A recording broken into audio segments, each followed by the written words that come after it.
कहानी शुरू होती है और हम देखते हैं नशीली झांट को, जो कि अपनी मॉम से बात कर रही होती है। कहती है कि आजकल लाइफ ने मेरी दबा कर ली हुई है, इसलिए मेरे पास बेबी सिटिंग करने के अलावा और कोई ऑप्शन नहीं है। फिर वो कहती है कि अभी मैं वाले चाचा के घर जा रही हूँ, क्योंकि आज रात मुझे उसके बेटे लुल्ली लाल का ध्यान रखना है। इसके बाद हम देखते हैं बुढ़ी वाले चाचा को, जो कि एक नंबर का बावली होता है। तभी वहाँ पर उसकी वाइफ चमकीली चूची आती है, जो कि दिखने में एकदम पटाखा थी और भोसड़ी वाले चाचा पर हमेशा हुक्म चलाती रहती थी। वो उसको कहती है कि तुमने जो क्रिसमस ट्री पर डेकोरेशन की है, उसको देखकर ऐसा लग रहा है कि तुम्हारी झांटों पर किसी ने लाइटें लगा दी हों। अब क्योंकि भोसड़ी वाले चाचा को चमकीली चूची रोज अपनी चूचियां दिखाती थी, इसलिए वो उसकी ये सारी बेइज्जती भी चुपचाप सुन लिया करता था। इसके बाद हम देखते हैं इन दोनों के बिगड़े हुए बेटे लुल्ली लाल और उसके दोस्त बुंडमार को, जो कि अपने रूम में बैठे चिल मार रहे होते हैं। तभी बुंडमार लुल्ली लाल से कहता है कि आज रात तो नशीली झांट घर आने वाली है, तो क्या तू आज रात को उसको घोड़ी बना पाएगा? लुल्ली लाल कहता है कि भाई तू चिंता मत कर, उसे जो भी चाहिए वो है मेरे पास, और मेरा तुम सभी से काफी बड़ा है। बुंडमार कहता है कि भोसड़ी के वो तेरे से 10 साल बड़ी है और वो तेरे इस 1.5 इंच के मजाक को देखकर तेरे पर हंसने लग जाएगी। लुल्ली लाल कहता है कि मैंने आज रात का सारा प्लान फिक्स कर लिया है और आज रात को वो मुझसे बजवाए बिना अपने घर वापस नहीं जा पाएगी। तभी दरवाजे की घंटी बजती है और भोसड़ी वाला चाचा देखता है कि वहाँ पर नशीली झांट होती है, जो कि बहुत ज्यादा क्यूट लग रही थी। अब भोसड़ी वाला चाचा उस पर लाइन मारने लगता है, लेकिन तभी वहाँ पर चमकीली चूची आती है और उसे बताने लगती है कि उसे आज रात किन किन बातों का ध्यान रखना है। फिर वो उसे एक पेंसिल दिखाती है और कहती है कि अगर तुम चाहो तो इस पेंसिल को अपनी गांड में भी डाल सकती हो, लेकिन तुम्हें इसे लुल्ली लाल के रूम के बाहर लगाना है, क्योंकि हमारे चूतिए बेटे को रात में चलने की आदत है। इसलिए अगर ये पेंसिल यहाँ से नीचे गिरी तो हमें पता चल जाएगा कि लुल्ली लाल अपने कमरे से बाहर गया था। अब उसे सब कुछ समझाने के बाद भोसड़ी वाले चाचा और चमकीली चूची एक पार्टी में जाने के लिए वहां से निकल जाते हैं। फिर उनके जाते ही लुल्ली लाल नशीली झांट से कहता है कि अंदर जाओ और जल्दी से घोड़ी बन जाओ। नशीली झांट कहती है कि मुझे एक जरूरी कॉल करना है, इसलिए तुम अंदर जाकर वीडियो गेम्स खेल लो या कुछ और कर लो। अभी सुनकर लुल्ली लाल मायूस हो जाता है, क्योंकि उसे कैसे भी करके आज नशीली झांट की लेनी ही थी। वहीं नशीली झांट भी अपने बॉयफ्रेंड को फोन लगाती है और कहती है कि थोड़ी ही देर में ये चूतिया सो जाएगा, जिसके बाद तुम चुपके से यहाँ पर आ जाना और मेरे गोदाम में दबाकर मजदूरी करना। अब वो ये बातें कर ही रही होती है कि तभी उसके पास एक मकड़ी आ जाती है, जिसको देखकर उसकी फटकर 64 हो जाती है। तभी वहाँ पर लुल्ली लाल आता है, जिसको देखकर नशीली झांट कहती है कि इस मकड़ी को मार दो, लेकिन लुल्ली लाल उस मकड़ी को एक जार में बंद कर देता है और कहता है कि इसने तो कुछ भी गलत नहीं किया, जिसके बाद वो उस मकड़ी को बाहर छोड़ देता है। अब लुल्ली लाल को लगता है कि शायद उसके इस काम से इंप्रेस होकर नशीली झांट उससे अपनी पिंकी पिटवा लेगी, लेकिन ऐसा कुछ नहीं होता और नशीली झांट अभी भी अपने बॉयफ्रेंड के साथ ही लगी हुई होती है। फिर कुछ देर तक ऐसे ही बकचोदियां करने के बाद जब नशीली झांट बोर होकर टीवी पर मूवीज देख रही होती है, तभी वहाँ पर लुल्ली लाल एक शैंपेन की बोतल लेकर आता है और उसके सामने ही पीने लगता है। अब ये देखकर नशीली झांट कहती है कि भोसड़ी के तू ये क्या कर रहा है, ला ये बोतल मुझे दे दे। लुल्ली लाल कहता है कि अब मैं कोई बच्चा नहीं रहा, अब मैं एक मर्द बन चुका हूँ। नशीली झांट कहती है कि तुम्हारी इन हरकतों से मैं तुमसे घंटा इंप्रेस नहीं होने वाली और ना ही मैं तुमसे अपनी पिंकी पिटवाऊंगी। अब नशीली झांट उससे वो बोतल लेकर सारी शैंपेन को फेंकने लगती है, लेकिन तभी उसे उसके बॉयफ्रेंड का कॉल आता है, जो उससे पूछता है कि क्या मैं तुमसे मिलने आ सकता हूँ, लेकिन नशीली झांट उसे मना कर देती है और कहती है कि नहीं, आज रात नहीं। अब ये सुनकर उसका बॉयफ्रेंड गुस्सा हो जाता है और उसे गालियां देने लगता है। अब इससे नशीली झांट को भी गुस्सा आने लगता है और वो उसका फोन काटकर उस शैंपेन की बोतल से शैंपेन पीने लगती है। तभी वहाँ पर लुल्ली लाल आ जाता है और कहता है कि मैं ये किसी को नहीं बताऊंगा, जिसके बाद वो भी उस शैंपेन को पीने लगता है। इस पर नशीली झांट कहती है कि ये सभी चीजें मुझे इंप्रेस नहीं करती, लेकिन मुझे लगता है कि तुम वैसे भी बहुत कूल हो, जिसके बाद वो लुल्ली लाल के लिए पिज्जा ऑर्डर करने लगती है। लेकिन तभी अचानक उसके घर का फोन बजता है, जिससे नशीली झांट की फटकर 64 हो जाती है। अब नशीली झांट वो फोन उठाती है, लेकिन उसे आगे से कोई जवाब नहीं मिलता। फिर वो दोनों साथ मिलकर मूवी देखने लगते हैं, जिस दौरान लुल्ली लाल कहता है कि तुम उस बड़ी वाले रिकी को डेट क्यों कर रही हो, वो तो हमेशा ही तुम्हारे साथ बुरा बिहेव करता है। कहता है कि तुम चाहो तो किसी भी लड़की को आसानी से अपना बॉयफ्रेंड बना सकती हो, लेकिन तुम हमेशा इन जैसे चूतियों के साथ ही क्यों फंस जाती हो। नशीली झांट कहती है कि देखो लुल्ली लाल, रिकी जरूर मुझसे बुरा बिहेव करता है, लेकिन वो एक बहुत ही अच्छा इंसान है, लेकिन अभी तुम ये बातें नहीं समझोगे क्योंकि तुम एक बच्चे हो। लुल्ली लाल कहता है कि मैं बच्चा नहीं हूँ, अब मैं एक मर्द बन चुका हूँ। नशीली झांट कहती है कि अगर मैं तुम्हारे उम्र की होती तो मैं तुमसे आराम से सेट हो जाती। अभी सुनकर लुल्ली लाल खुश हो जाता है और सोचता है कि ये लड़की तो मेरे प्यार में पागल हो चुकी है, इसलिए आज रात को तो मैं इसे घोड़ी बनाकर ही रहूंगा। लेकिन तभी अचानक उनके घर की घंटी बजती है और नशीली झांट देखती है कि बाहर एक पिज्जा डिलीवरी वाला खड़ा होता है। नशीली झांट कहती है कि मैंने तो कुछ ऑर्डर नहीं किया, तो ये कहाँ से आ गया। लुल्ली लाल कहता है कि शायद ये मेरे बाप ने ऑर्डर किया होगा। जिसके बाद नशीली झांट उससे पिज्जा ले लेती है और वहीं डिनर टेबल पर लूलीलाल कैंडल्स लगाकर माहौल को रोमांटिक बनाने की कोशिश करता है। फिर वो दोनों साथ में एक हॉरर मूवी देखते हैं जिसमें एक सीन के दौरान नशीली झांट डर जाती है और लूलीलाल का हाथ पकड़ लेती है। अब लूलीलाल को लगता है कि शायद यही सही मौका है, इसलिए वो उस पर टूट पड़ता है और उसे दबाकर चूसना शुरू कर देता है। लेकिन तभी नशीली झांट उसे रोक देती है और कहती है कि भूखड़ी के तू ये क्या कर रहा है। लूलीलाल कहता है कि अब मुझसे रहा नहीं जाता, मेरा खड़ा हो चुका है और मुझे घुसाना ही है। नशीली झांट कहती है कि बावली तू ऐसा कुछ नहीं करेगा, मेरे से दूर रह। तभी उसके फोन की घंटी बजती है, लेकिन इस बार भी उसे आगे से कोई जवाब नहीं मिलता।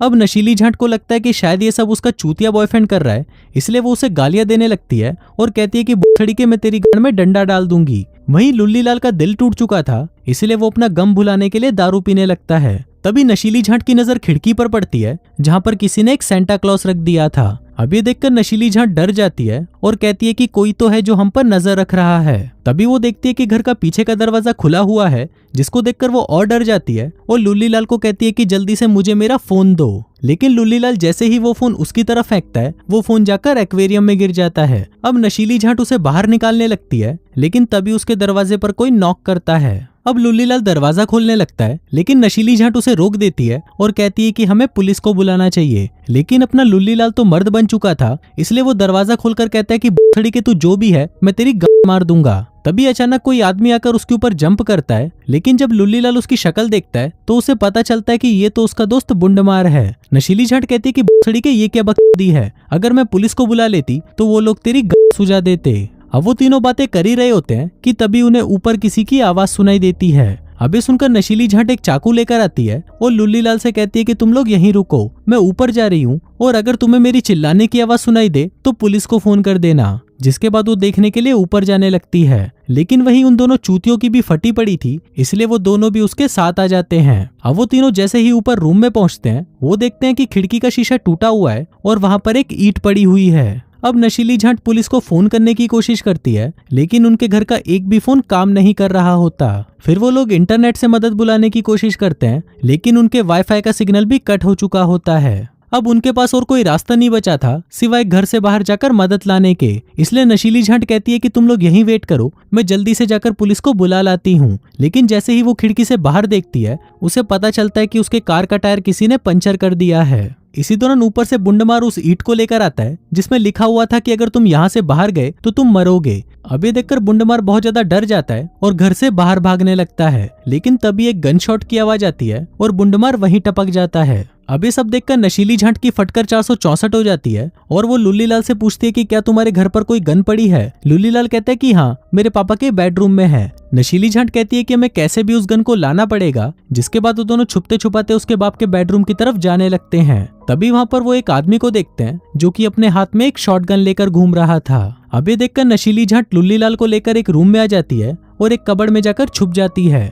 तभी कुछ ही देर में वो शॉटगन वाला आदमी भी वहां पर आ जाता है और उन दोनों को ढूंढने लगता है। अब नशीली झांट की बहुत ज्यादा फटी पड़ी थी और उसे लग रहा था कि शायद वो दोनों जल्दी ही टपकने वाले हैं, लेकिन तभी उसकी नजर उस आदमी के मास्क पर पड़ती है, जिसको देखकर वो लूलीलाल से कहती है कि ऐसा ही एक मास्क तुम्हारे पास भी है ना। अब नशीली झांट समझ जाती है कि ये दोनों बहन के लोग मिलकर उसे चूतिया बना रहे हैं। जिसके बाद वो कबर्ड से बाहर आती है और बुंडमार को उसका मास्क उतारने को कहती है। फिर वो उन दोनों से कहती है कि बुढ़ी वालों ये कैसा मजाक है। लूलीलाल कहता है कि हम तो सिर्फ तुम्हें डराना चाहते थे। अब नशीली झांट बहुत ज्यादा गुस्से में थी और वो लूलीलाल से कहती है कि बहन के घोड़े तुझ जैसे इंसान को मेंटल हॉस्पिटल में होना चाहिए। तू अभी एक बच्चा है और तू ये सोचता है कि अगर तू मेरी जान बचा लेगा तो क्या मैं तेरे लिए घोड़ी बन जाऊंगी। नशीली झांट कहती है कि मैं ये सब तेरे पेरेंट्स को बताने जा रही हूँ और अब तू देख वो लोग आकर तेरी कैसे गांड तोड़ते हैं। जिसके बाद वो उनको फोन करने के लिए बाहर जाने लगती है, लेकिन तभी लूलीलाल उसके पीछे आता है और उसके मुंह पर एक जोरदार चमाट लगाता है, जिससे नशीली झांट सीढ़ियों से नीचे गिर जाती है और बेहोश हो जाती है। फिर कुछ देर बाद जब नशीली झांट को होश आता है तो वो देखती है कि वो एक कुर्सी से बंधी हुई है। वहीं लूलीलाल भी होता है जो कि अब पूरी तरह बदल चुका है और एक साइको बन चुका है। फिर लूलीलाल नशीली झांट के पास आता है और उसे कहता है कि बहन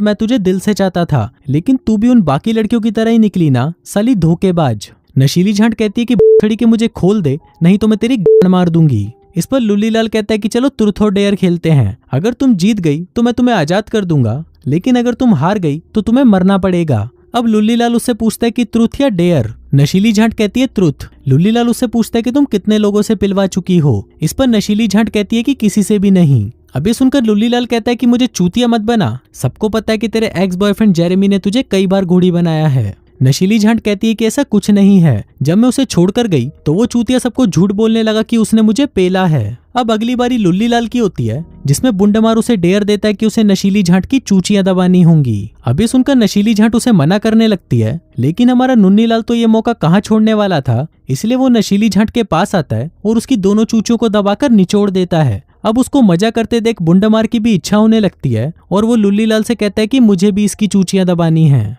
लेकिन लुल्लीलाल उसे मना कर देता है और कहता है कि बुड़ी के ये सिर्फ मेरी है। अब वो दोनों इस बात पर लड़ने लगते हैं, लेकिन तभी अचानक उसके घर की घंटी बजती है। अब घंटी की आवाज सुनकर नशीली झांट चिल्लाने लगती है, लेकिन तभी बुंडमार उसका मुंह बंद करता है और उसके मुंह पर टेप लगा देता है। फिर लुल्लीलाल जब दरवाजे पर देखता है तो उसे पता चलता है कि बाहर उसका बॉयफ्रेंड रिकी आया है। अब उसको देखकर लुल्लीलाल कहता है कि नशीली झांट अभी तुमसे नहीं मिलना चाहती, इसलिए तुम कल आना। लेकिन रिकी उसकी बात नहीं सुनता और जबरदस्ती घर के अंदर आ जाता है। वहीं नशीली झांट खुद को नीचे गिरा लेती है ताकि उसकी आवाज सुनकर रिकी उसे देखने आए।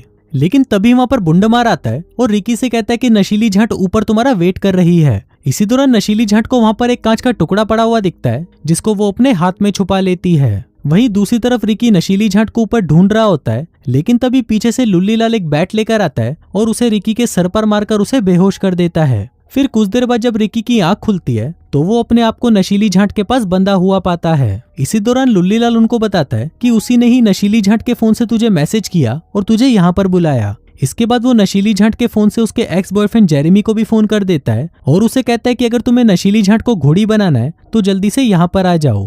इसी दौरान हम नशीली झांट को देखते हैं, जो कि चुपके से उस कांच के टुकड़े से अपने हाथ पैरों की टेप को काटने की कोशिश कर रही थी। इसके बाद वो दोनों रिकी को खींचकर एक हॉल में ले जाते हैं और उसे हॉल के बीचों बीच बिठा देते हैं। फिर लुल्लीलाल कुछ सामान लेने के लिए बाहर जाता है, जिस दौरान रिकी बुंडमार को कहता है कि तू इस बड़ी वाले के साथ क्यों घूमता है। बुंडमार कहता है कि इसीलिए क्योंकि ये मेरा बेस्ट फ्रेंड है। अब लुल्लीलाल बाहर से एक पेंट का डिब्बा और एक रस्सी लेकर आता है और बुंडमार से कहता है कि चलो इस चूतिए के साथ एक गेम खेलते हैं। वहीं हम नशीली झांट को देखते हैं, जो उस कुर्सी से लगभग अपने आप को आजाद कर चुकी थी। अब लुल्लीलाल बुंडमार को रिकी की आंखों पर पट्टी बांधने को कहता है और बताता है कि मैं इस पेंट के डिब्बे को नीचे फेंकूंगा। अगर इसकी किस्मत अच्छी हुई तो ये बच जाएगा, नहीं तो ये टपक जाएगा। अब ये सुनकर रिकी की गांड फट जाती है और वो जोर जोर से चिल्लाने लगता है। तभी नशीली झांट भी वहां पर गन लेकर आती है और उसे कहती है कि भोसड़ी के छोड़ दे इसे, नहीं तो मैं तुझे मार डालूंगी। लुल्लीलाल कहता है कि ठीक है और वो उस पेंट के डिब्बे को छोड़ देता है। लेकिन तभी वो डिब्बा जाकर रिकी के मुंह पर लगता है और उसका मुंह किसी कद्दू की तरह फट जाता है।